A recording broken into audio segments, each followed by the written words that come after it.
Hello friends, welcome back to dream bike world. ఈ రోజు మనం మాట్లాడుకుందాం బైక్ బ్యాటరీ ఓవర్ ఛార్జింగ్ గురించి. ఇది చిన్న ఇష్యూలు అనిపించవచ్చు, but actually a big mistake and also big danger. Over charging అంటే బ్యాటరీకి కావాల్సిన పవర్ కన్నా ఎక్కువ కరెంట్ సప్లై అవ్వడం. అది స్లోగా బ్యాటరీని హీట్ చేస్తుంది. It's like a boiling water. So time కి కంట్రోల్ చేయకపోతే బ్యాటరీ డ్యామేజ్ అయిపోతుంది. What happens if you overcharge? Battery ఉబ్బిపోతుంది అండ్ ఆల్సో స్ట్రాంగ్ స్మెల్ వస్తుంది. Acid or burning plastic smell లాగా వస్తుంది అనమాట. నెక్స్ట్ ఛార్జింగ్ ఫాస్ట్ అయిపోతుంది, బట్ బ్యాకప్ మాత్రం తగ్గిపోతుంది.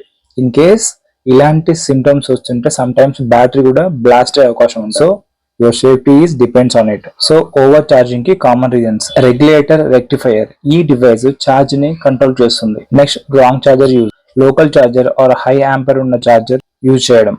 Third, wiring issue. Poor wiring condition లో కరెంట్ సప్లై సరిగ్గా ఉండదు. These are common symptoms, but it's a dangerous mistake. So ఈ ప్రాబ్లమ్స్ కి సొల్యూషన్ చాలా సింపుల్. టైం కి బ్యాటరీ సర్వీస్ చేయించండి. Only use company recommended charger. Regulator, rectifier ని చెక్ చేయండి. Charging time only 5 to 6 hours మాత్రమే ఫిల్ చేయండి. It's a small care but long battery life. So friends, bike బ్యాటరీని ఓవర్ చార్జ్ చేయకండి. Ride safe and battery safe.